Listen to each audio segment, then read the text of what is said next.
Buenas tardes. Hola, ¿cómo están? Hola, buenas tardes. ¿Qué tal? Hola. ¿Qué tal? Buenas Buenas tardes. tardes, ¿cómo andan? Hola. Hola, buenas tardes. Hola, buenas tardes. Buenas Hola. tardes.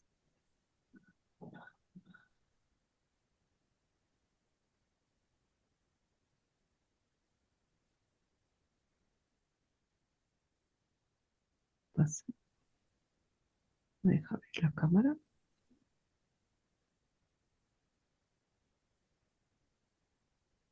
Bueno,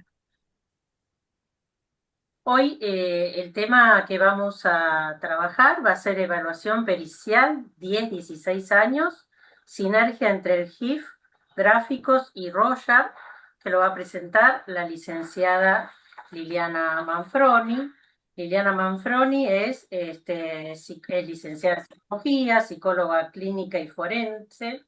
Es especialista en familia, trabaja con Royal, Escuela Argentina y el Sistema Comprensivo. Tiene varias décadas de experiencia clínica y forense. Forma parte del estudio pericial Cabildo. Hace cursos, supervisiones, es un referente en el área. Así que no sé si me olvido de algo. Liliana, ¿querés agregar algo? Este, No, muchas gracias. Está todo estamos bien. dispuestos a escucharte. Es un buen resumen. Bueno, eh, entonces, ¿qué tal? ¿Cómo están? Buenas tardes, bienvenidos y agradezco la participación y el interés que les pueda suscitar el tema que voy a presentarles. Así que vamos a compartir pantalla.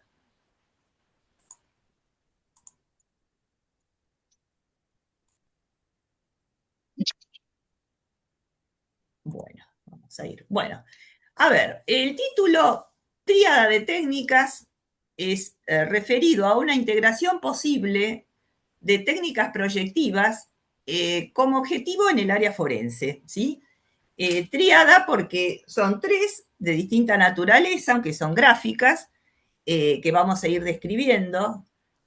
Bueno, este es un resumen con los temas, por si les interesa después el PDF, para ordenar lo que han ido viendo. Y acá quiero destacar que no recuerdo a quién se le ocurrió, porque el tema del título, para que fuera claro, convocante, era un poco mi preocupación, era cuál era el mejor título. Y no sé si fue Carlos o fue alguien de la comisión de AMBA, que oportunamente dijo sinergia.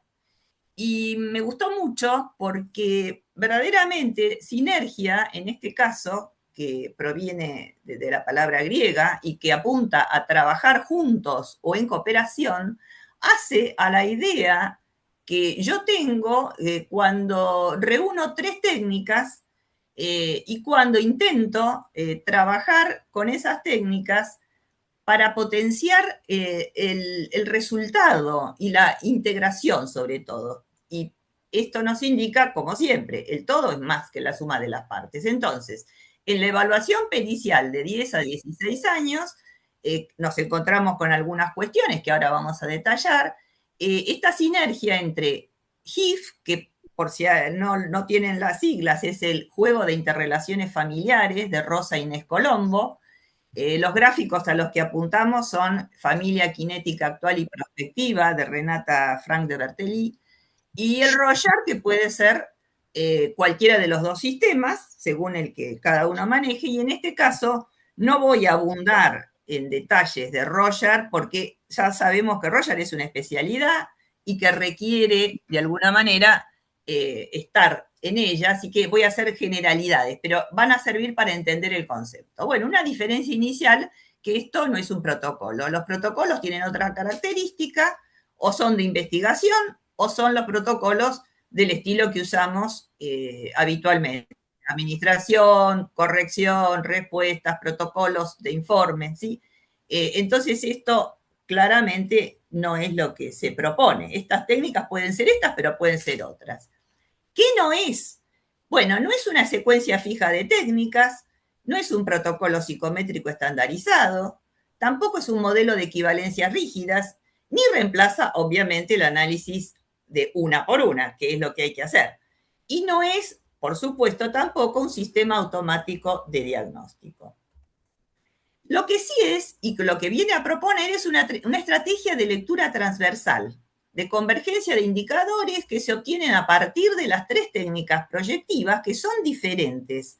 Identificar los fenómenos clínicos recurrentes, eso sí, es un objetivo, y hacer visible un recorrido inferencial de cómo producimos nosotros la conclusión, desde los datos observados hasta las hipótesis clínicas que formulamos.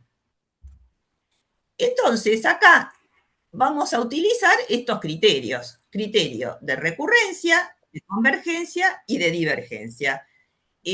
Un indicador aislado no nos dice nada. El valor diagnóstico aumenta cuando el indicador es recurrente y además convergente.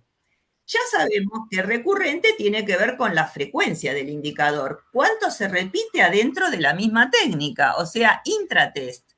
Y convergente, la consistencia, ¿qué significa? Entre distintas técnicas, un indicador se repite, ¿sí? Lo divergente a veces es, aunque no coincida, el contraste y obliga a revisar y ampliar las hipótesis, porque no es que nos sirva. Lo que diverge nos puede dar pautas. Entonces, lo ponemos a un costado y tenemos en consideración a qué puede estar apuntando, ¿sí?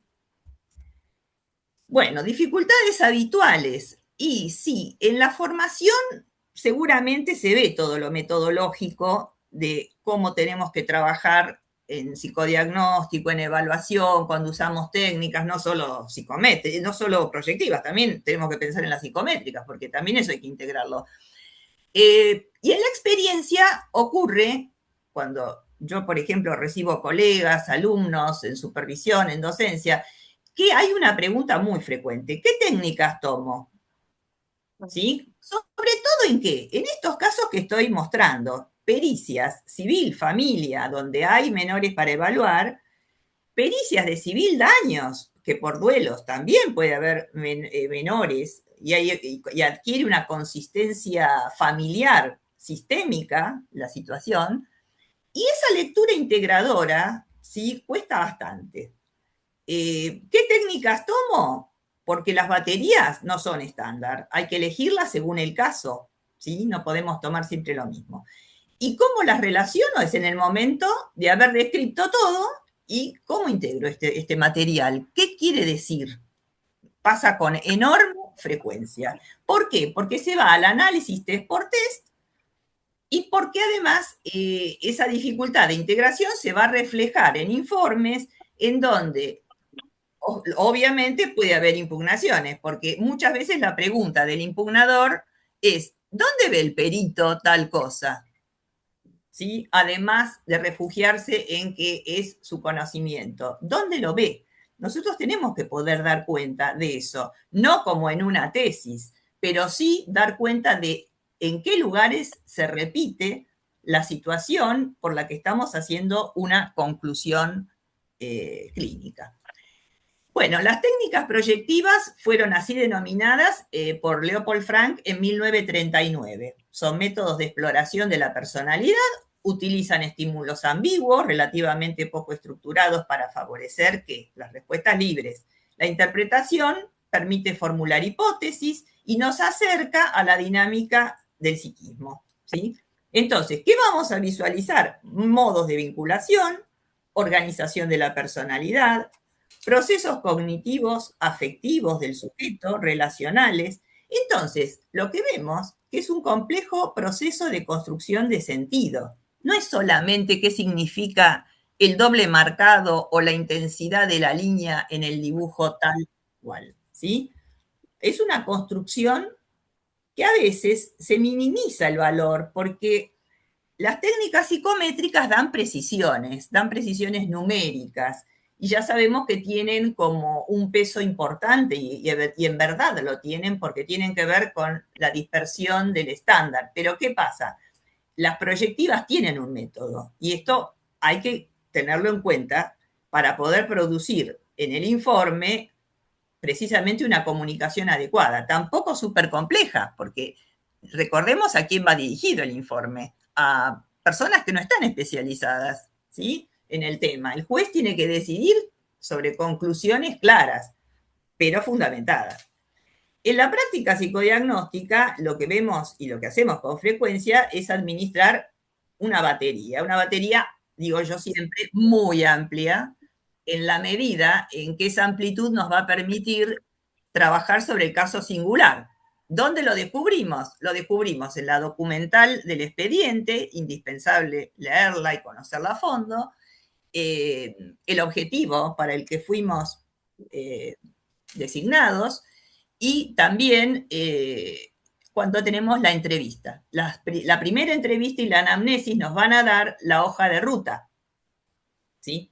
Ahora, vamos a partir de una base. Las técnicas proyectivas tienen un marco teórico propio, cada una tiene un marco teórico propio, un autor de referencia y consignas específicas.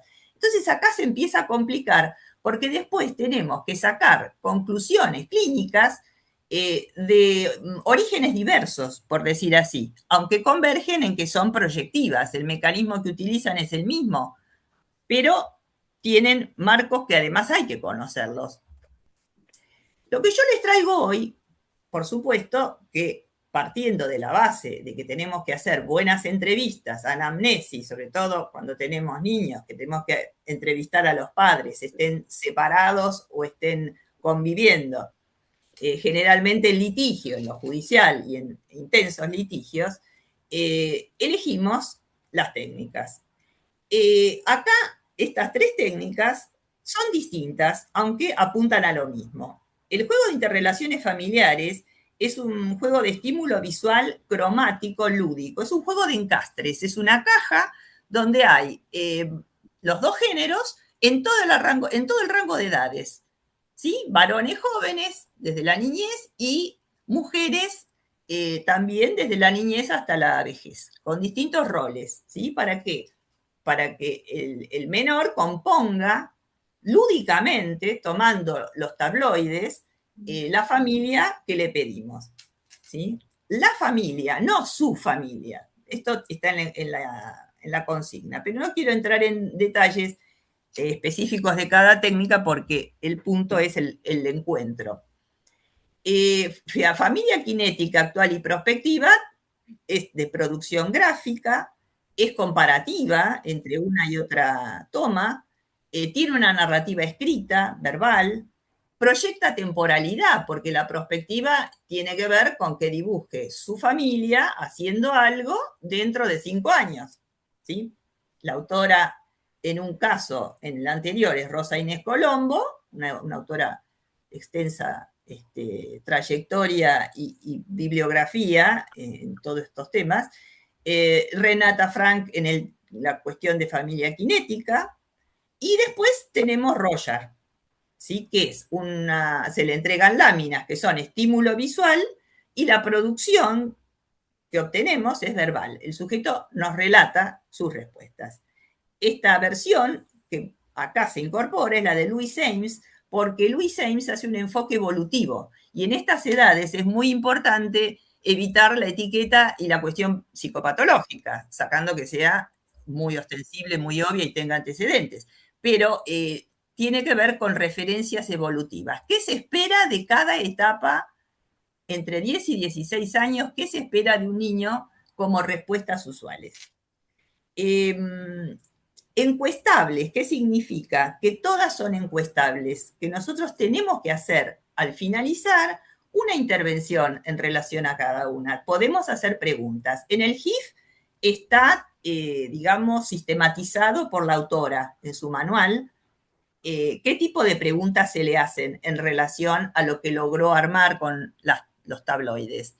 En familia cinética, obviamente, vamos a preguntar si están todos, quiénes son, tienen que tener edad, una narración, nombres y un título. Y bueno, ahí vamos a preguntar si hay algún ausente, cuando vamos viendo si falta alguien. Venimos de la entrevista, recordemos, o sea que ya tenemos información como para preguntar qué pasa en esos dibujos.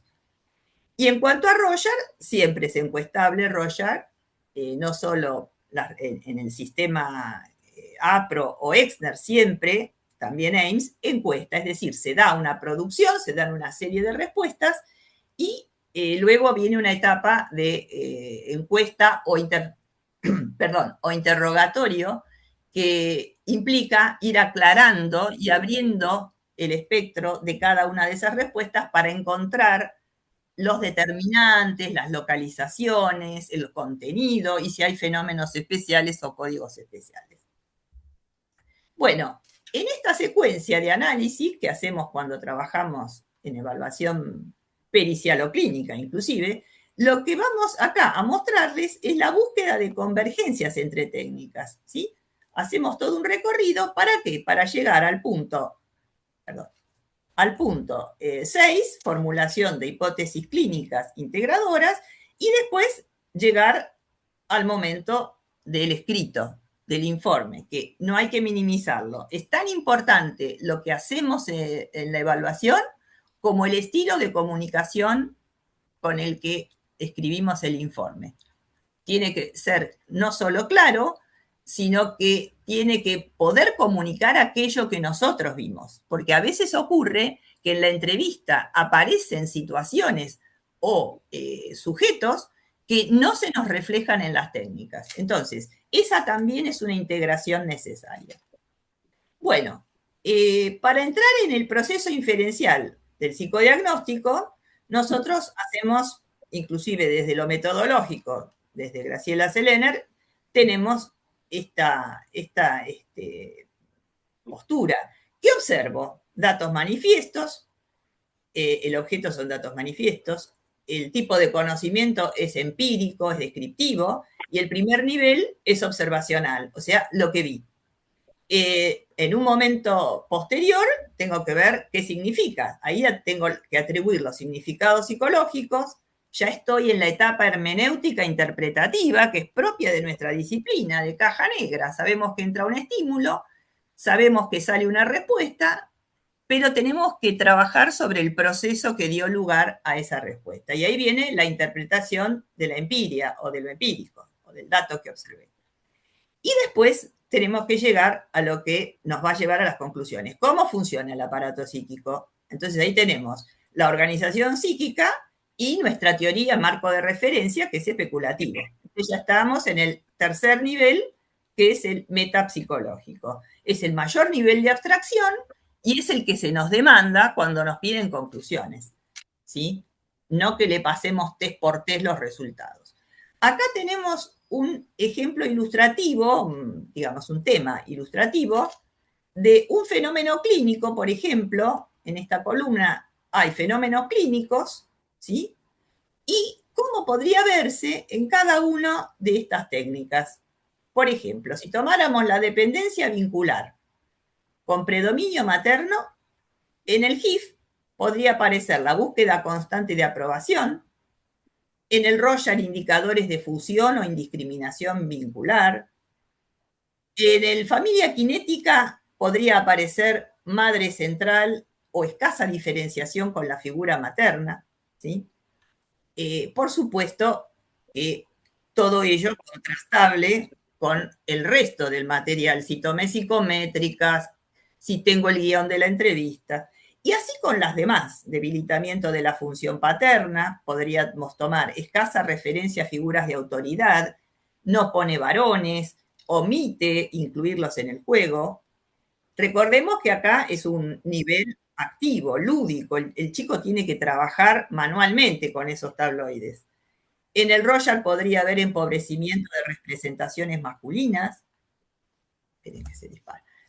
En los familia kinética podría haber un padre omitido o periférico. Entonces vamos trazando una línea de continuidad en estas técnicas, ¿sí? Que son diferentes, pero que nos van llevando a que la hipótesis o las hipótesis se vayan confirmando, se vayan convalidando.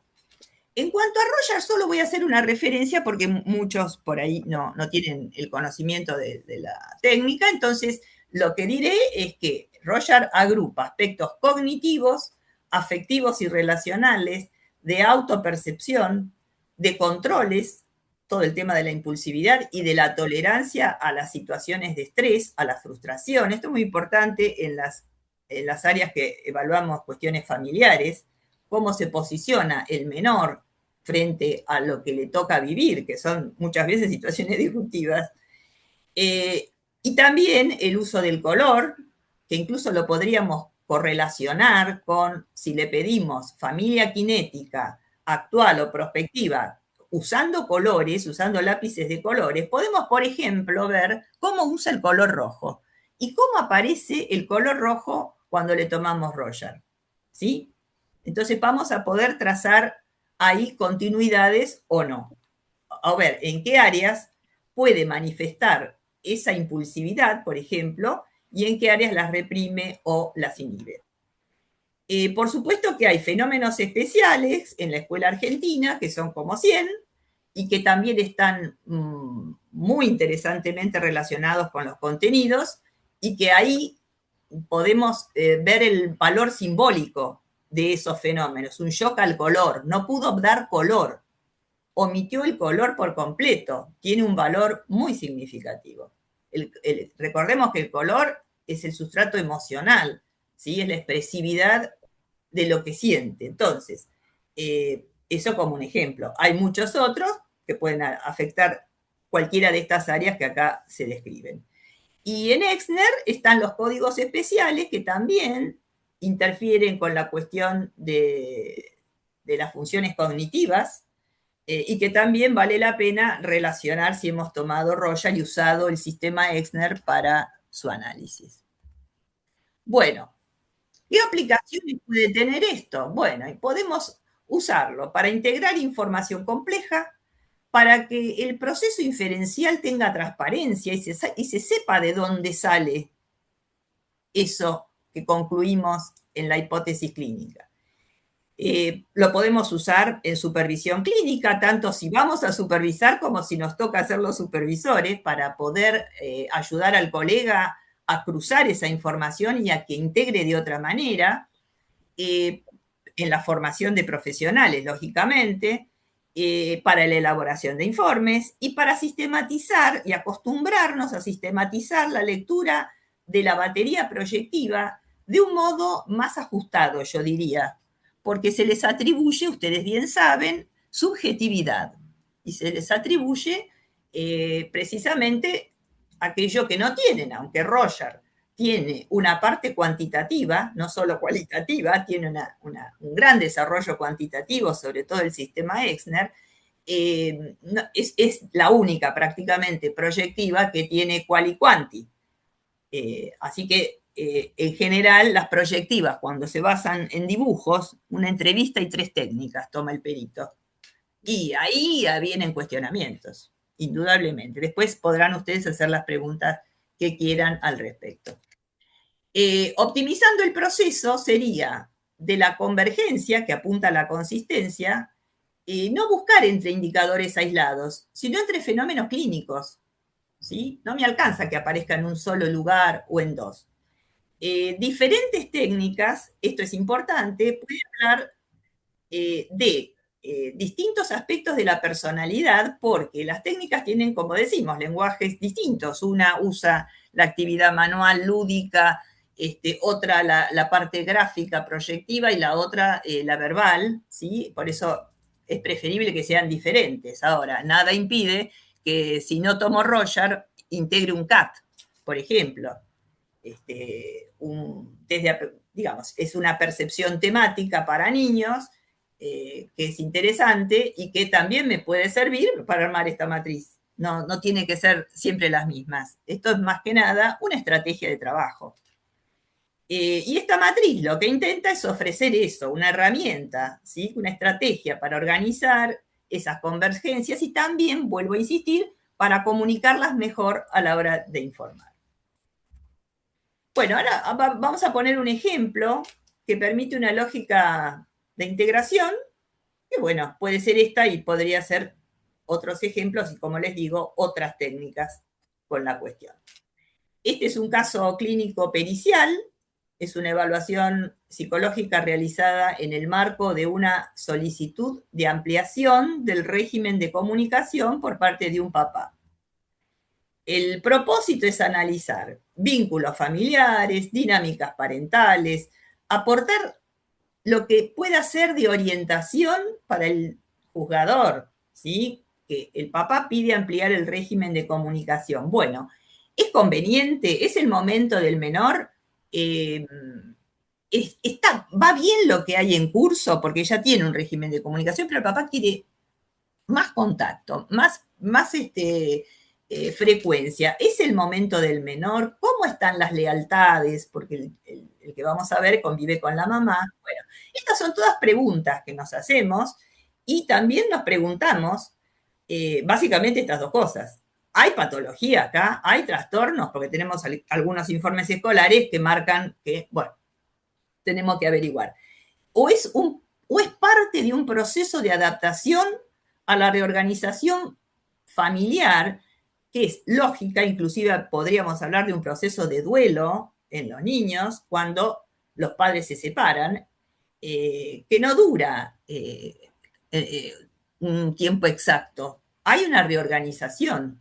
A lo mejor formaron nuevas parejas, tienen otros hijos. Entonces, todo ese proceso hay que ver a qué nos habilita. Generalmente a aproximaciones situacionales más que a diagnósticos, porque el chico lo que porta por ahí son síntomas, o son señales, o son cuestiones que no han resuelto los adultos. Esta es la generalidad. Bueno, en el caso de Gonzalo, de 11 años, bueno, acá repetimos. Sí, ¿se ve? Se ve bien. Bueno, perfecto. En el caso de Gonzalo, de 11 años, la idea era evaluar el estado emocional actual, qué recursos adaptativos tiene, cómo es la dinámica vincular desde la vivencia del niño, y aportar elementos respecto de la solicitud paterna, ¿sí? De ampliar este régimen de comunicación. Vamos a ver algunos antecedentes. Los papás están separados hace 2 años aproximadamente. Convive con la madre y con una hermana menor, obviamente del mismo matrimonio, de 8 años. Mantiene regular contacto con el padre, esto es importante como antecedente, porque quiere decir que por lo pronto lo quiere ver y por lo pronto la madre no ha obstruido violentamente el vínculo. El padre solicita ampliar un poco más el régimen de comunicación, y en la escuela hay algún informe que también hay que prestarle atención. Informa dificultades atencionales, discusiones frecuentes con pares, episodios ocasionales de impulsividad, pero no hay graves problemas de adaptación escolar, ¿sí? Entonces, claramente se encuentra, bueno, este es un dato interesante, se encuentra en tratamiento psicológico individual desde hace unos meses, muy probablemente a partir del informe escolar que han, de común acuerdo, los padres han autorizado iniciar este proceso. Entonces le va a servir también al profesional interviniente.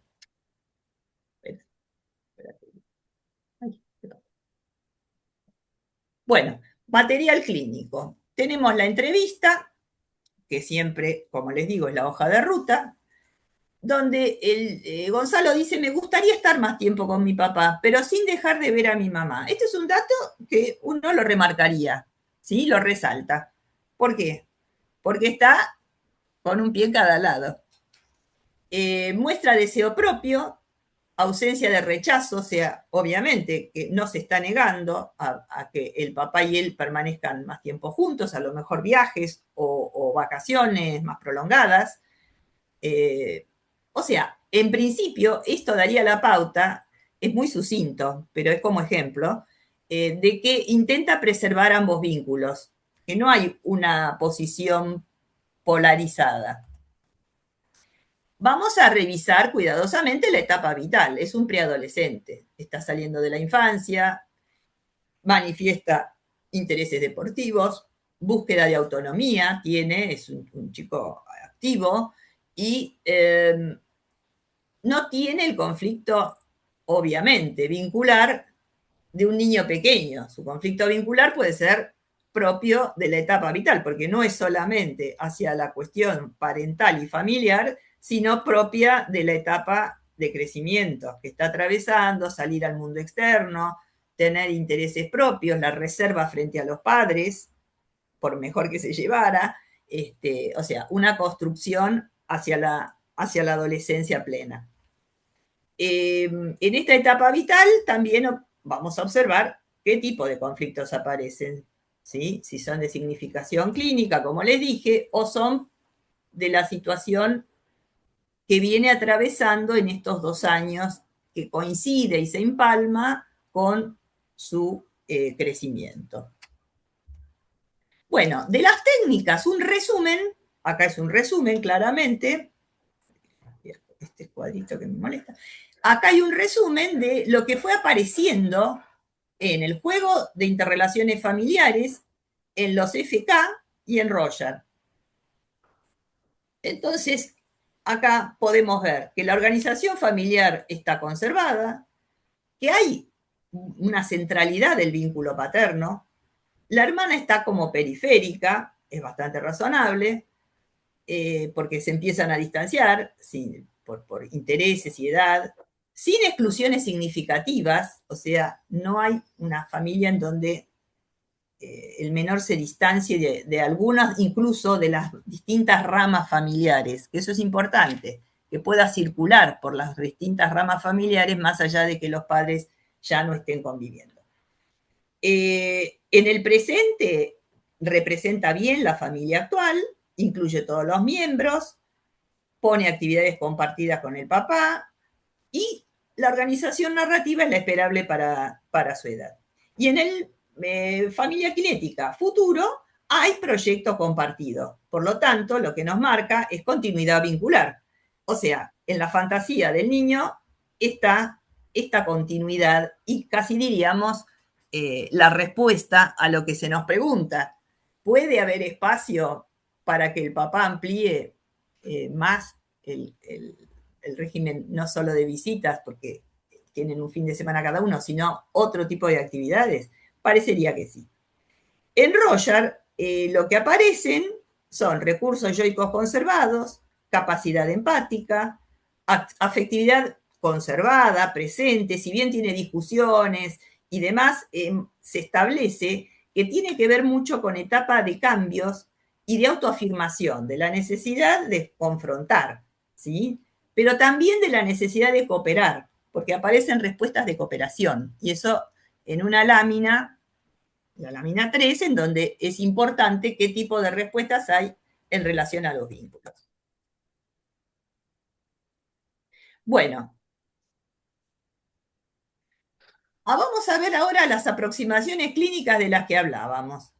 Si hay conflicto de lealtades, es moderado. Él parece hacerle espacio a los dos progenitores. Si bien se entiende que por intereses y por cuestión identificatoria, está entusiasmado o interesado en el contacto más prolongado o más continuo con su papá. No quiere decir que se va a ir a vivir con el papá porque está peleado con la mamá. Esto es el punto interesante. Por eso decimos moderado. Obviamente que conflictos con la mamá, con quien convive y la que seguramente pone determinado tipo de límites, y esperemos que el papá también, lógicamente que ahí se van a dar situaciones porque es el cotidiano, pero no es un motivo para mudarse, ¿sí? Sino para conservar ambos lugares. Hay necesidad de diferenciarse y ganar autonomía. La idealización del papá está parcialmente. Hay tendencia a apoyarse en actividades que le generan placer, gusto y que le permiten expresar esa competencia y esa confrontación, ¿sí? Ahí puede sublimar, puede expresar y descargar. Hay dificultad ocasional para verbalizar emociones complejas, confrontando. Ahí viene cuando no puede ir a la palabra y confronta, ¿sí? Entonces, si tuviéramos que armar esta matriz de convergencias intertest, porque son las 3 técnicas, podría parecer algo así, ¿sí? Por áreas, donde tenemos la organización vincular familiar, identidad, identificación, regulación emocional, después viene una segunda parte, y en cada una, ¿qué cosas nos aportan a la lectura de convergencia? ¿Sí? Entonces, la lectura de convergencia, que va a tener que ver precisamente con eso, ¿cómo es la organización familiar vincular? Está conservada. ¿Por qué? Porque acá aparece padre e hijo en el centro y madre lateral, o sea, describimos de alguna manera las cosas que fuimos viendo, tomamos nota, armamos un cuadro, lo armamos nosotros. Puede ser en un cuaderno, no tiene que ser una grilla prolija y perfecta, pero sí empezar a relacionar dónde vimos lo que vimos. Y así en las demás técnicas también, ¿sí? Ni hablar en los contenidos y en los números de un Rorschach que haya dado respuestas esperables en números, porque ese sí es computable y es analizable, ¿sí? Cuando da determinada cantidad de respuestas para arriba es analizable, si no es un Rorschach que no podemos analizar. Si eso es esperable, si da dentro de lo esperable, tenemos además de lo cualitativo cómputos. Entonces, la columna de la lectura de convergencia nos va a permitir ir construyendo esto, organización vincular, cómo es la identidad, en quién se apoya, los afectos presentes y reconocidos, aunque a veces tiene dificultades para elaborarlos, lógico, el chico está en crecimiento. Acá tendríamos otra línea de análisis, que es la agresividad, la angustia frente a la separación parental, cómo la tramita, ¿sí?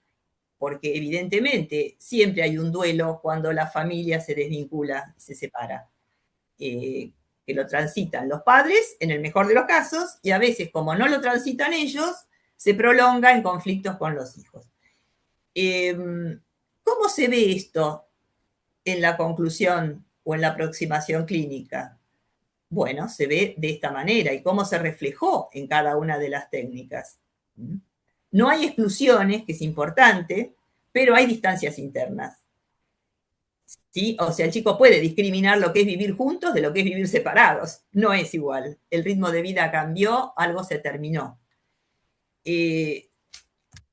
No hay fantasía de reunificación, eso es importante porque a veces perdura y bueno, en algún momento se van a volver a juntar. En algún momento, si se llevan bien y por lo menos se hablan, bueno, esto es importante porque indica una aproximación correcta a una realidad que aparentemente ya está consolidada. Hay una ansiedad, pero es moderada, hay recursos de contención conservados. Entonces tenemos que esto, junto con las otras cosas, recursos yoicos y de simbolización, si seguimos analizando cada una de ellas, vamos a ver que hay recursos yoicos conservados y esperables que nos apoyan lo que venimos viendo en las técnicas proyectivas que tienen un anclaje distinto al cómputo numérico. ¿Por qué? Porque acá me dice esperables, ¿sí? ¿Por qué? Porque Ames me dice que son esperables dentro del rango de edad de Gonzalo. Entonces, lo que hacemos es pasar del indicador al fenómeno clínico. ¿Sí? Vamos gradualmente pasando. Esto ustedes dirán, ay, pero qué trabajo, ¿cuánto tiempo va a tomar? No, cuando se le toma la mano, se aprende a ver como si fuera amplificado con un foco diferente. Y no lo que veo frecuentemente, inclusive debo decirlo, en el día de ayer mismo, una pericia de muchas carillas, 11, 12 carillas, donde estaban excelentemente descritas las técnicas test por test y sus resultados, pero faltaba el rubro conclusiones. Y yo le pregunto a la colega, ¿y dónde están las conclusiones? Ah, no sé. Bueno, no es, ustedes pueden pensar, bueno, tiene poco entrenamiento. No, el asunto es cómo unir coherentemente todo eso que ella vio y cómo explicárselo al juez y cómo explicárselo a las partes. Entonces, nosotros podríamos empezar a tener ya una caracterización general describiendo lo evolutivo, el tipo de escolaridad, cómo están los estudios, los recursos cognitivos si son adecuados, si puede establecer vínculos, si la simbolización está preservada, cómo es este tema de los enojos ocasionales, las confrontaciones, ¿qué valor tienen? ¿Tienen valor clínico o es un valor situacional y evolutivo? ¿Sí? Eso es importante. Y acá, obviamente, van a aparecer también las cuestiones que tengan que ver con las tensiones internas propias del niño, pero también propias del sistema familiar, tal como está en este momento organizado. Bueno, dice Renata Frank algo que a mí me gustó mucho porque es bastante poético, pero refleja bien la cuestión. La convergencia no es una suma de test, es una melodía que suena cuando los instrumentos tocan lo mismo, como en una orquesta. Los instrumentos muchos son diferentes entre sí, pero armonizan. Y esto es una pauta que es interesante conservar para nuestro propio trabajo. En cuanto a Ames, le da mucho valor a lo evolutivo en estas edades, básicamente para evitar la cuestión de la patologización y el diagnóstico que centra en el menor el problema y diluye la cuestión que para mí es mucho más sistémica cuando se trata de niños y de familia. Que siempre detrás de niños hay familia. Obviamente, o no la hay, también podría pasar. Entonces, podemos concluir que Gonzalo presenta recursos evolutivos vinculares acordes a su edad, dificultades observadas que parecen principalmente asociarse a la reorganización familiar a raíz de la separación, tensiones en dicho contexto, no hay evidencia de indicadores de compromiso emocional significativo al punto de interferir, digamos, significativamente en su adaptación general. Entonces, el objetivo pericial podría cumplirse diciendo que del material analizado no surgen elementos psicológicos que permitan inferir que la ampliación progresiva de los espacios de comunicación con la figura paterna vaya a resultar perjudicial para el niño. Por el contrario, se observa preservación del vínculo afectivo con esa figura y capacidad para sostener representaciones estables de ambos progenitores. Esto es importante. No significa sin conflictos ulteriores propios de todo crecimiento y todo vínculo filioparental, pero sí que tiene representaciones estables de ambos progenitores. Y esto está logrado en esta etapa ya, que ya tiene 11 años, digamos. Entonces podemos considerar el rango de salud de las etapas previas. ¿Sí? Bueno, a modo de síntesis, les comento que esto que nos permite, a mi criterio, desde mi punto de vista, trabajar al informar con una coherencia interna del informe, con comunicación clara, con una solidez conceptual. A mí me tocó en una oportunidad, en una pericia familiar muy compleja, muy controvertida y muy compleja, opté por presentar un anexo. Con un cruce de información de algunas de las técnicas, porque valía la pena hacer eso. No fue impugnada, claramente, y de hecho forma parte de uno de los textos que hemos escrito con algunas colegas, básicamente porque ese anexo podía decir mucho, ¿sí? Y por supuesto, no con un contenido estrictamente técnico inentendible. Entonces yo digo que no es lo mismo defender, llegué a esta conclusión porque mi experiencia clínica me lo da, como se ve mucho, parecería que nuestra autoridad profesional alcanza, está muy buena, pero hay que poderlo demostrar. Recordemos que las pericias tienen carácter de prueba y nosotros tenemos un margen probatorio dentro de lo que nuestra ciencia y nuestra disciplina nos permite. No es una prueba matemática, no son ciencias duras. Entonces, tenemos que apuntar a trabajar con el método que nuestra disciplina nos permite de la mejor manera posible. La conclusión se construyó, podemos decir, a partir de la convergencia de estos indicadores provenientes de, y poner entre paréntesis, no hace falta hacer una tesis, vuelvo a decir, poner entre paréntesis de dónde salen, porque una pregunta frecuente en las impugnaciones es, ¿dónde vio el perito tal cosa? ¿Sí? Porque aparece como una formulación sin mayores referencias. Bueno, creo que con esto, acá hay una referencia de autores que son fuente de este trabajo y que es interesante tener presentes y consultar. Y bueno, desde ya muchas gracias por estar y prestar atención al tema y bueno, dejo de compartir pantalla para dar lugar a lo que quieran comentar. Bueno, muy interesante la temática, Liliana. Vamos a dar espacio a las preguntas o comentarios que quieran hacer la gente que interviene.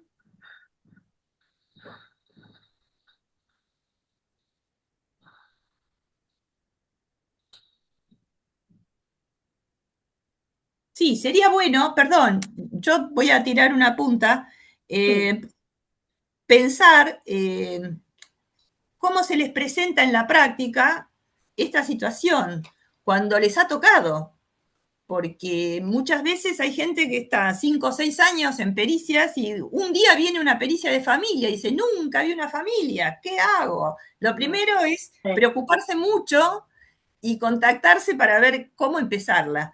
Si les ha pasado, cómo lo han ido resolviendo, si les cuesta esto de ver las integraciones. O sea, yo apunto claramente a que nos compartan sus inquietudes desde la práctica, porque la idea es mejorar todo lo que podamos para trabajar lo mejor posible.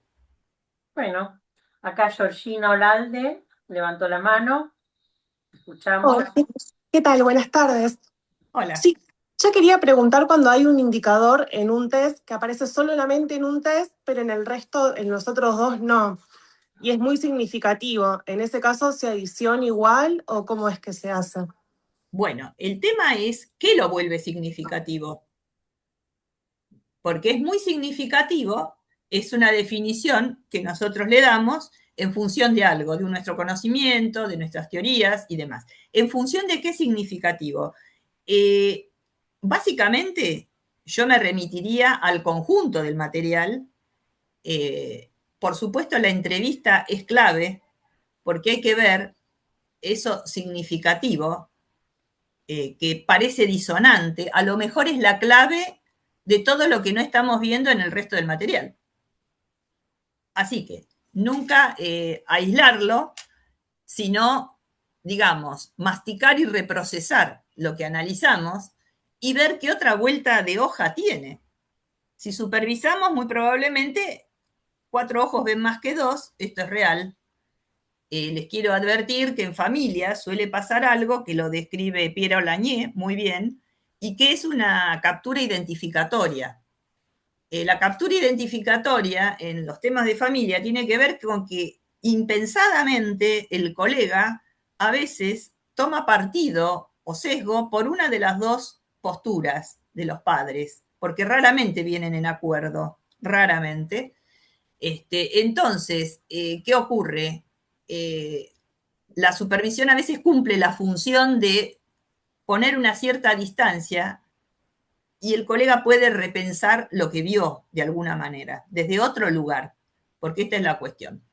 Porque si sesgamos, la mamá es la buena y el papá no, o al revés, tenemos un tema. Entonces tenemos que hacernos muchas preguntas en un área que fácilmente, además, estamos atravesados, todos venimos de una familia, así que estamos atravesados por nuestras propias lógicas internas. Por lo tanto, un dato aislado puede no ser relevante, pero puede darnos pautas, ¿sí? Puede darnos pautas de algo pasado o de alguna fantasía o de alguna situación. Yo quiero decir que nunca queda totalmente al margen un dato disonante. En algún punto encaja. En algún punto encaje. Por Y a eso, veces lo vemos al final de todo. por eso la importancia de lo recurrente y lo convergente, que haya reiteración de indicadores. Esto Claro. da un margen de probabilidad. Un indicador aislado no es significativo, que no significa que no sea válido, pero a lo mejor tiene un 5% y un 10%, en cambio, de certeza. En cambio, un dato recurrente nos da un 90% de de que esté acertado.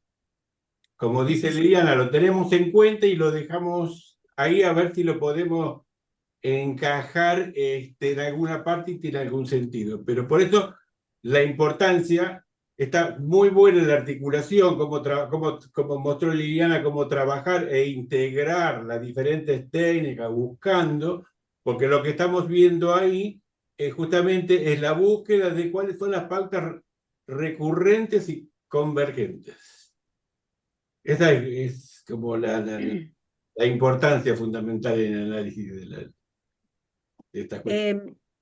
Liliana, te quería preguntar para, ¿Qué tal, Marta? para este, bien, querida, para este estudio, ¿importa también qué pasó con el papá que ahora pide aumentar Obviamente, totalmente. Sí, sí, pasa, por se supuesto. hace también, claro, digo, se Sí, hace también un estudio, porque como acá te centraste en el chico, en sí, el niño sí. de 11 años. A ver, sí, vamos a Dale, explicarlo un dale, poco, porque dale. yo hice un recorte, tengan en cuenta, para mostrar lo que pretendía mostrar de Claro, cómo relacionar técnicas. claro, Pero obviamente que acá hay evaluaciones parentales, claro. ¿sí? Eso desde ya. No hay pericia completa si no hay evaluaciones parentales, porque, a ver, el niño no nos alcanza solo con esto. Tenemos que ver el resto, los intereses, por qué ahora, por qué en este momento. Estamos mirando desde el lado del menor. Perfecto. El análisis para mostrar un modo de trabajo. Lo mismo habría que hacer con cada uno de los adultos. Este mismo esquema, el mismo esquema, hay que hacerlo para el papá y para la mamá, o hermanos, quienes tengan que ser evaluados. Perfecto, gracias. No, al contrario. Sí, A vos. Lucía González levantó la mano. Sí, ¿cómo te va? Bueno, muchas gracias por la exposición, es súper interesante. Hay conceptos que me quedaron más claros, también los hemos visto en la cursada y como hicimos bastante práctica, fue bastante sencillo de seguirte, pero quería ver si podemos como profundizar un poco, porque me quedó como interesante, más allá de las recurrencias y las convergencias, lo que tiene que ver con la divergencia, que dijiste algo como que nos obligan a ampliar nuestras hipótesis, ¿no? Entonces me queda ahí como dando vueltas en qué momento podemos ver como esos contrastes. Bueno, no sé si me lo puedes ejemplificar Sí, no, o llegado al... ejemplificar no, porque O si habría en que este traer un caso caso hay algo, concreto. claro, habría que traer un Justamente. caso. A ver, vamos a conectar lo que acaba de decir Marta. El caso es un recorte. Si traigo un caso completo, tenemos que traer los análisis de las evaluaciones de los adultos. Yo creo que las divergencias justamente adquieren sentido en la totalidad del caso. Yo no veo nunca un análisis independiente del otro. No veo la evaluación de un papá. En cuestiones vinculares, la palabra lo dice, veo vínculos. Claro. Para ver vínculos tengo que tener un enfoque sistémico, pero tengo que verlos, tengo que evaluarlos. Hay técnicas vinculares. En familia se trabaja con técnicas vinculares, de dibujo, de juego y demás. Entonces, la divergencia, como un poco lo que le decía Marta, va a encajar en algún punto, pero en un punto de la historia completa. Ok, siempre va a terminar encajando, digamos. Sí, Pero yo hay que puedo ver toda la asegurar historia. que sí. Siempre va a terminar encajando porque aparece un dato del abuelo, de la abuela, de un tío o de una experiencia traumática vivida por la madre y que no se había considerado como muy importante, por poner, ¿no? Estoy diciendo algo que se me ocurre ahora, y ese dato va a tomar importancia. A veces de una manera sorprendente. Por eso es tan interesante ver el conjunto. Bueno, muchas gracias. No, al contrario.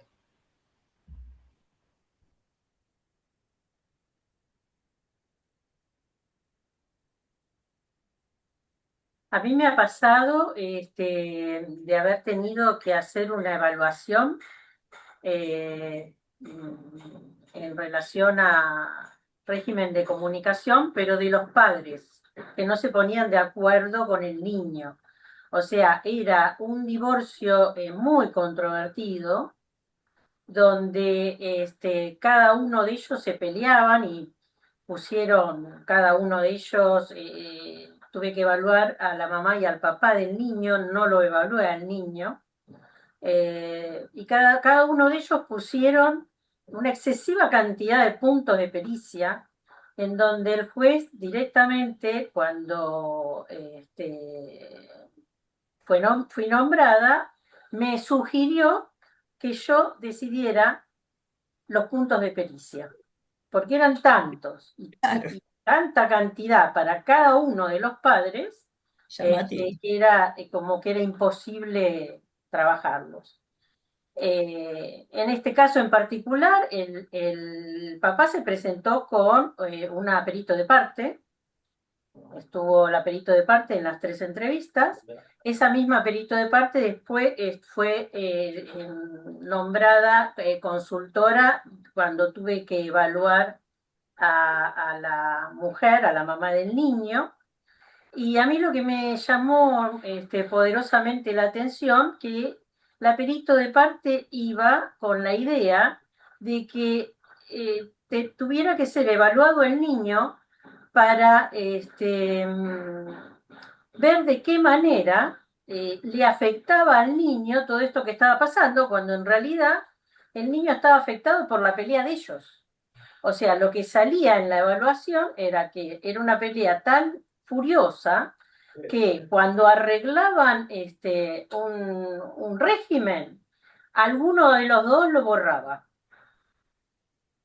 Entonces, digamos, este niño finalmente, bueno, tuvo una entrevista acompañado, por supuesto, con el defensor de menores, con el juez, y fue el niño directamente el que decidió cómo quería ver a los padres, porque era primero una semana uno, una semana otro, después era de lunes a miércoles uno, de jueves a viernes otro. Era una locura tan grande. Por eso, digamos, cuando hay situaciones como estas, sabemos que son como muy complicadas y muy conflictivas para los niños. Sí, y la verdad que parece interesante o lamentable en todo caso, sería la palabra, porque pasan los años y hay conflictos que se perpetúan hasta la mayoría de edad. Sí. Es notable eso, hasta que son los chicos grandes y dicen basta y ponen límite. Y ahí, en la teoría de familia, nos da buen aporte en la cuestión del desvínculo. O sea, hay toda una clínica del desvínculo. Y si esa no fue trabajada por los adultos, fundamentalmente, lo que pasa es que los adultos no es lo que más hacen cuando se toman la decisión de desvincularse, separarse, divorciarse, dejar de convivir, no hacen un abordaje terapéutico para hacerlo de la mejor manera. Los chicos muchas veces quedan de rehén. Y entonces ahí, conscientemente o no, se desplaza algo que, bueno, siempre va a ser algún tipo de síntoma o señal en el menor. Por eso volvemos a lo anterior. No hay manera de verlo aisladamente, más que con fines de análisis como acá, sino verlo sistémicamente. ¿No? Sistémicamente no me estoy refiriendo solo a la teoría de sistemas, también psicoanalíticamente, ya lo planteaba Berenstein como conjunto. Claro. Estructura familiar inconsciente, ¿no? De la cual, bueno, podemos inferir, además, qué lugar ocupan los hijos en esos vínculos, qué ocuparon y qué siguen ocupando.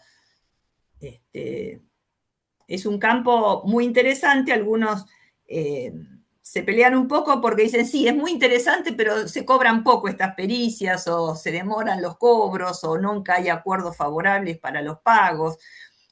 Bueno, yo tuve una experiencia linda realmente, porque un año después, efectivamente, no había cobrado una pericia muy compleja de familia, y un año después aparecen los abuelos maternos. Me contactan para pagarme ellos. ¿En serio? Pero por favor, es increíble. Es una anécdota que la conservo. El chiquito ya debe tener 18 años ahora, pero tenía 4 años en ese momento, no más debe tener. Y te puedo asegurar que fue muy satisfactorio porque había una conciencia de un trabajo, ponele al año siguiente, ¿no? Se contacta y dice, sabemos, licenciada, que usted no cobró por esto, ¿no? Había sido una pericia muy compleja porque había un vínculo, los padres del chiquito, la mamá era menor de edad cuando tuvo este bebé y él era mucho más grande, ¿no? O sea, un vínculo con muchas aristas para analizar y cómo repercutía en el momento de ese nene de 4 años. Y también en esa mamá, que al azar tenía 18, 19, era una piba todavía, dependiente de sus padres. Esos padres son los que aparecieron para pagar los honorarios, que la verdad, la satisfacción era que habían podido encaminar esa situación. Pero convengamos que no siempre ocurre, No. no siempre ocurre, no es la generalidad, lo sabemos, ¿no? Y bueno, nada, el afán es trabajar cada vez lo más ajustadamente posible, sobre todo pensando en los chicos. Sí, seguramente. Porque esos son los padres que tienen y que van a tener siempre.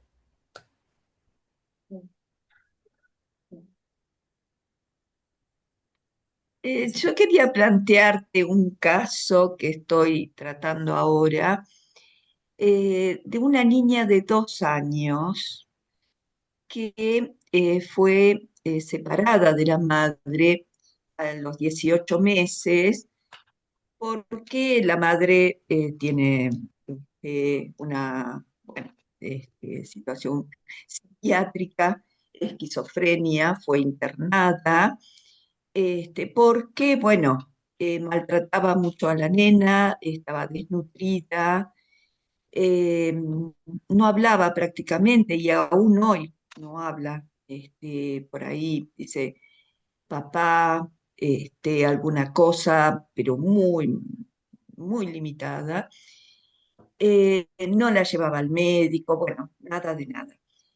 Entonces la tomó la abuela y el papá, pero ahora el juzgado de familia pide capacidad de paternidad, digamos, ¿no? Parental, porque el padre tiene un retraso madurativo. Entonces, pero este padre, que hoy me contaba la madre de este papá, la abuela de la nena, que es la que sostiene ahora cuando vos decís, pagaron los abuelos, que es la que sostiene económicamente este pedido del juzgado, ¿no?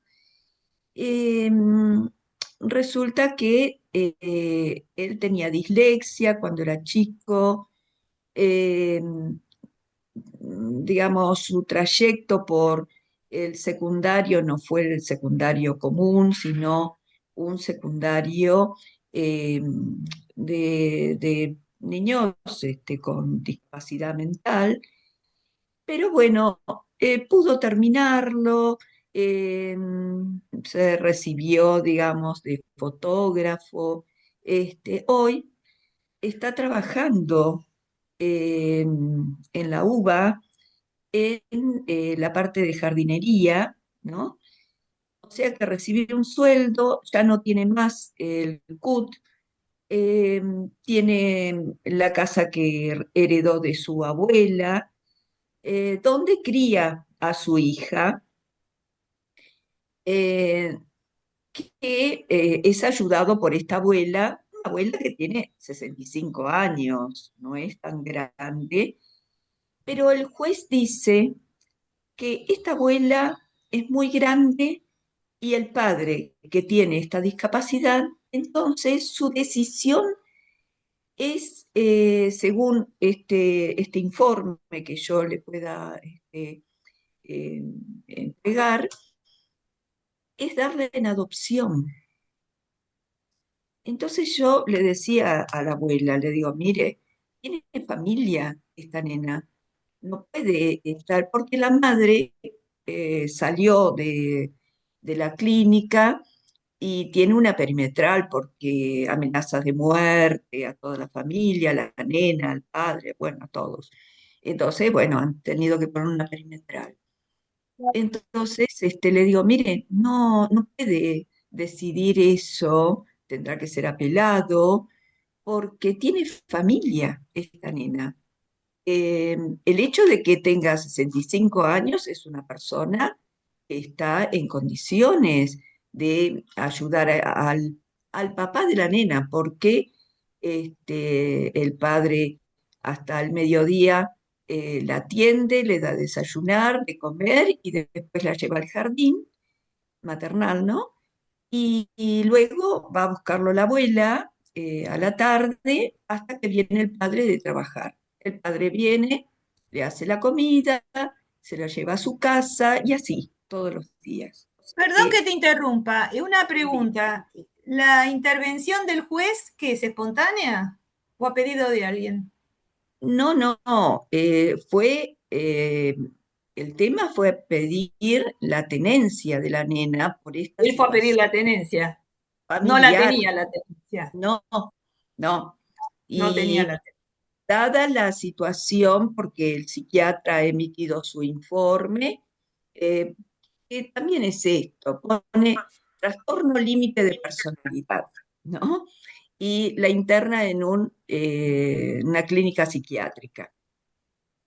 Y en la clínica le dice que tiene depresión. Entonces, terminado unos días de internación, le da el alta. Es terrible, ¿Y cuál porque sería tu duda, no, Alicia? plantear justamente esto, ¿no? Como en las cuestiones de familia, no todo es la comunicación, el pedido de ver, reintegrar la comunicación o mejorar la comunicación entre padres. Acá hay una problemática de los dos padres, uno con esquizofrenia y el otro con un deterioro cognitivo leve, ¿no es cierto? Y una abuela que, bueno, es la que ayuda a todo esto, ¿no? Pero por eso digo, a uno se le presenta Sí, obvio. determinadas temáticas en la familia, ¿no? Que evidentemente Sí, son trata muy de complejos. resolver desde nuestro lugar como psicólogo aquello que vemos, los indicadores, los fenómenos clínicos, e integramos todo eso para informar al juez cuál es la situación, ¿no? Sí, además tenemos que contar que hay equipos que deben trabajar de la mejor manera con asistentes sociales, asesores de Claro. menores. O sea, el trabajo en familias, si uno se lo plantea como, o sea, como tiene que estar planteado, es de equipo, claramente de equipo. Claro, Y un sí, sí. equipo que mínimamente funcione con objetivos similares. Claro. Porque si intervienen 20 profesionales, que es uno de los problemas, muchas veces ni los profesionales logran ponerse de acuerdo. Entonces, ahí falla, porque no hay forma de abordar desde una sola mirada y especialidad. Nosotros hacemos una parte y aportamos nuestra especialidad, pero claramente es un fenómeno biopsicosocial y Sí, sí, complejísimo. complejo, complejo. Entonces se van a presentar ese tipo de situaciones, incluso de parámetros éticos hasta, ¿no? En Sí, sí. donde entra en juego cuál será la mejor decisión Liliana, para este. Liliana, el tema que, como vos dijiste, nosotros somos una parte interviniente y desarrollamos un aspecto. toda pericia debe ser interdisciplinaria y el juez lo va a juzgar desde una perspectiva interdisciplinaria. Entonces, parece que los padres no pueden, las condiciones de adaptabilidad, o sea, primero tiene que haber una declaración del juez, del juzgado, que el chico está en condiciones de ser, de ser dado en adopción. Se requiere una resolución, una sentencia judicial, una evaluación que tiene en cuenta que los padres no pueden hacerse cargo y que no hay familiares que puedan hacerse cargo. Claro. Entiendo, así por encima, no sé exactamente los datos, pero sí, una persona de 60 años no es tan grande, pero no podemos asegurar que pueda seguir cuidando durante 15, porque tiene 2 años. Entonces, Sí. Chiquito. 15, 20 años, esa persona que ahora tiene 65 años va a estar muy limitada, entonces no va a poder hacerse cargo de todo. Yo pienso que es una de las cosas que habrán considerado los otros peritos o asesores intervinientes. O sea, Claro, claro. lo que no vieron solamente el corte actual, nosotros por ahí vemos el corte actual en este momento, pero eso quizás lo vean en una perspectiva más panorámica. Bueno, sí, está bien, la abuela tiene 65 años, 5. pero claro, ya va a estar en 75 en 10 años y va a ser una preadolescente la nena. ¿Cómo, 12 años. cómo la va a manejar? Lo que yo agregaría, Carlos, es que no hay necesidad de privarla del vínculo con la abuela. O sea, si hay una familia en condiciones de adoptabilidad, ese vínculo tiene que quedar garantizado mientras la abuela Claro. Bueno, esté una saludable. recomendación que uno puede hacer en el informe. Tenemos Claro. que recordar que nuestros informes como peritos no son vinculantes, No son. no podemos indicar al juez nada, solamente hacer una recomendación. Y el juez lo tomará y tomará otros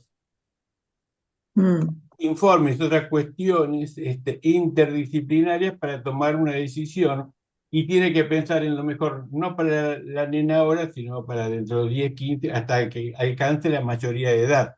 Yo pienso, sin saber nada, si viene el expediente, o sea, porque estamos hablando un poquito en el aire, pero más o menos entendiendo el mecanismo de los jueces, que a futuro, cuánto tiempo puede hacerse cargo. Hay que ver también el estado de salud de la abuela, los ingresos, a lo mejor ahora trabaja y por ahí no se jubiló y se va a jubilar y la jubilación va a ser mínima, o sea, si va a poder con una jubilación hacerse cargo de la educación y la salud de la nena. Quizás son estas variables que nosotros no tenemos en cuenta. Tenemos que recordar que nosotros no decidimos nada, solamente asesoramos Tal cual. por Totalmente. nuestro conocimiento del juez para que tome la decisión. Y ahí podemos dar nuestra opinión y nuestras recomendaciones de que sea cual sea la decisión, es importante el mantener el vínculo con esta familia, con esta abuela que quiere Y hacer con el padre, y con el padre. también. Claro. Y con la madre también. Y también, Y claro, que haya contactos, o sea, no por eso claro. es discriminatorio. Bueno, si está en riesgo todo lo que yo, pero a veces uno tiene un familiar enfermo, discapacitado, internado por un cuadro peligroso y el familiar lo va a ver, lo atiende, le da los recursos que necesita, todo lo demás, o sea, como que el vínculo se mantiene de alguna manera, o sea, la recomendación pasa por ahí. Y Sí, tenemos sí, que sí. recordar que nosotros en este rol trabajamos para el juez, no trabajamos para la familia, no trabajamos para el menor, solamente trabajamos con el juez para darle la información y el que tome Para, la mejor decisión.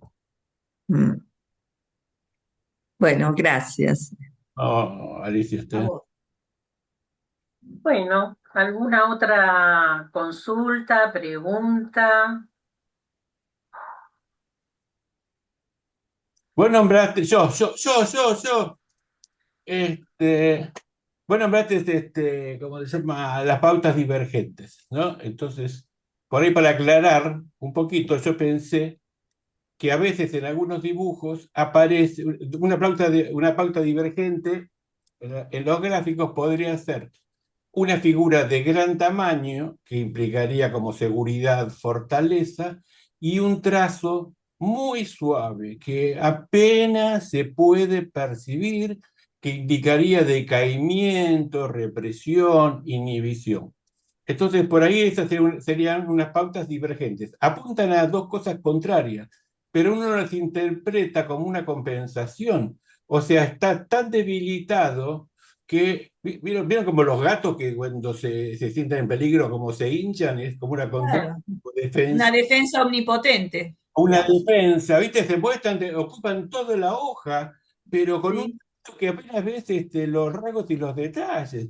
Eso lo totalmente. ocurrió como pautas divergentes. Sí, Aparentemente sí, son contradictorias y están diciendo no. Y en cambio refuerzan por ahí, por la entrevista o el resto de indicadores, vemos la inhibición, el empobrecimiento, la debilidad yoica y todo ese tipo de cosas, y aparece como una compensación. otra divergencia que se puede presentar es entre lo dibujado y lo narrado.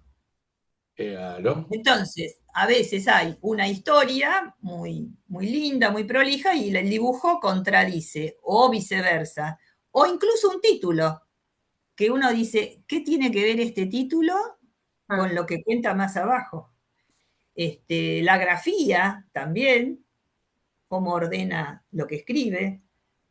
O sea, sí, tenemos muchas posibilidades. Generalmente tienen, como dice Carlos, explicaciones compensatorias en términos de defensas. Sí. claro. Sí, o hacen todos los dibujitos chiquitos, con un trazo débil, y cuando le pedís que firma la hoja, te hacen una firma poderosa, Claro, sí, enorme, sí. grandota, o al revés, todo el dibujo es grande, aparente, y cuando firma, firma chiquitito, cuando firma y pone la fecha, lo pone bien chiquitito ahí en un Tienes que costadito. poner la lupa para leerlo. Sí. Incluso como técnica proyectiva, acá no la mencionamos, pero podemos traer todo lo que aplicaría un cuestionario desiderativo. Claro, ¿En dónde? En el nivel de la palabra, lo que racionaliza, lo que fantasea, lo que idealiza y lo que rechaza, ahí tenés un combo fantástico para encontrar esos caminos que se cruzan o no, y, y te validan o no una hipótesis. Por eso digo que no es fijo que sean estas tres, es una manera de articular más que qué técnicas entran en eso. Incluso podríamos hacerlo con alguna psicométrica. Recuerdo que Castro Solano recomienda en el SSL 90 algunos ítems, según los resultados de la escala total, recomienda hacer el análisis cualitativo en su última actualización de 2024, y es muy interesante porque uno dice, es una escala, me da puntaje, ¿para qué voy a hacer eso? Y entonces esos ítems cualitativos te pueden dar pautas también de cómo los respondió a otro nivel, ¿no? Por eso digo que por todos lados podemos encontrar cruzamientos que nos ayuden a ver mejor el caso. por eso la importancia de la presentación es la integración, no quedarse. Exactamente. Por eso tomamos una batería de test para integrar, relacionar, encontrar elementos comunes que se reiteran, ¿no? Y establecer así, por ahí como vos hiciste, es una tabla de doble entrada y entrecruzar datos, o sea, como triangular datos y que los confirmen desde distintos lugares una misma. Eso es lo que le da como confiabilidad y validez a los resultados, a las conclusiones. No que está validado, no porque apareció esto, no, es un entrecruzamiento de datos, está como revalidado, está reiterado, y eso nos da como seguridad, confianza y adquiere como un carácter y tiene un carácter de validez importante, que es necesario sostener, sobre todo en la práctica pericial, que tenemos que estar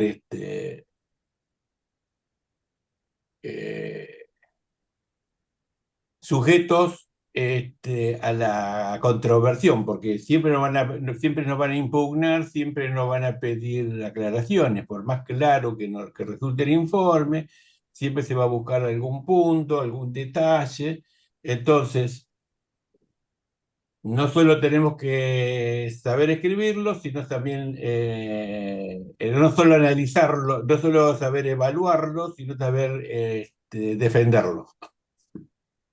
Saber defenderlo porque el informe va a favorecer a uno y va a perjudicar a otro. Y el que va a estar perjudicado va a poner objeciones. Y que no fue, esta técnica no sirve, que no tuvo en cuenta esto otro, qué sé yo. Entonces tenemos que poder validar, defenderlo, y lo podemos defender más si hay un entrecruzamiento de datos. Hicimos una integración de datos. Por eso, a la pregunta de Georgina, creo, un solo indicador es más difícil de defender que si hay una reiteración de indicadores. Porque ahí me va a decir, no, pero apareció en esa técnica sola y no se apareció ninguna de la otra. Entonces, es más difícil. Además, otra cosa, Carlos, si te toca ser consultor técnico, digamos, uno de los trabajos posibles de un psicólogo que se dedica a estas tareas es que lo convoquen para consultoría técnica o para asesorar, y vos ves ese informe y tenés un solo indicador en el cual se basó, seguramente lo vas a cuestionar. Y le vas a proponer ese argumento al que contrata tu trabajo. Es así. Muchos no lo hacen porque a veces cuesta un dinero distinto pagar una consultoría técnica, pero el que lo hace en causas, hay muchas causas significativas que lo requieren, bueno, te van a encontrar, el colega te va a encontrar la falla. Quizás en los casos civiles no se usa tanto, pero en el fuero penal, sí. Y no los consultores técnicos, sino los peritos de parte. Los peritos de parte. Los peritos de parte utilizan lo que se conoce como metapericia. La metapericia no hacen una evaluación, lo que hacen es una evaluación del informe, una revisión del informe, y su tarea es encontrar las posibles fallas. Las posibles fallas argumentales, que la técnica no está validada, que no hay baremos argentinos, que son todas chicanas. Son todas chicanas, pero que uno tiene que aprender a manejarse y defenderse. En realidad, hay casi ninguna de las técnicas tiene baremos actualizados e integrados. En primer lugar, porque es carísimo hacer una investigación sólida, referente, lleva un tiempo, investigación, cruzamientos de datos. Entonces, casi todos las baremos que utilizamos son del siglo pasado, de 1990, o del 2000, 2005, 2010, y tiene décadas. Y la sociedad, lo que hablábamos antes de iniciar formalmente, ¿no? Los cambios de paradigma de la época y cómo han cambiado los pacientes y la modalidad de la presentación de los pacientes. Estábamos charlando con Liliana, con Ana, con Laura, con todos, en la charla previa que tenemos antes de iniciar las clases, cómo ha ido cambiando. Y bueno, y todos los baremos están tienen 20, 30 años, porque no Los se baremos, para y te diría más, sí. el tipo de preguntas, el tipo de contenidos de las preguntas, La no solo los baremos. preguntas del MPI, hay como preguntas como que ¿le gusta leer revistas de mecánica? Anda a preguntarle a un chico actual, ¿qué es leer? ¿Qué? Sí, leo en WhatsApp, leo en el teléfono. O sea, las revistas desaparecieron. Claro. Con otro paciente hablaba que el de chico, hoy, esta mañana, que el de chico sí tenía curiosidad, entonces leía publicaciones como muy interesantes, o no sé, como una serie de revistas que había como pseudocientíficas que daban como perspectivas así como más fuera de lo... Bueno, entonces desapareció leer revistas. El libro ni te digo, porque todo leen PDF y resúmenes de los PDF. Este, bueno, pero y todo lo valemos, entonces puede ser cuestionado, pero entonces se buscan así como chicana y a veces más en el fuero penal, que hay más dinero en juego y más valores importantes como la libertad y entonces los honorarios son más altos. Pero bueno, por eso tenemos que aprender a defenderlas y saber cómo se manejan y para asegurar la credibilidad, la validez, tenemos que aprender a integrar y entrecruzar datos. Por eso es importante ahí lo que hiciste.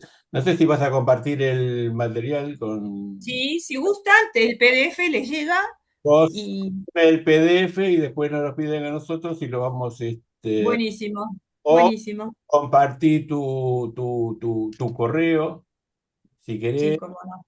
Te pido, se pongan en contacto. Mira, está en el último, en la última filmina, está mi correo, en la PowerPoint que presenté, así que la van a tener en el PDF, el Bueno, correo. está bien, ahí está. Y además vos estás con Julieta Cortina en el estudio pericial Sí, en el estudio Cabildo, pericial Cabildo, coordino el área de familia. dan cursos, actividades, supervisiones, todo eso. Hay grupos de estudio y supervisiones individuales, tutorías.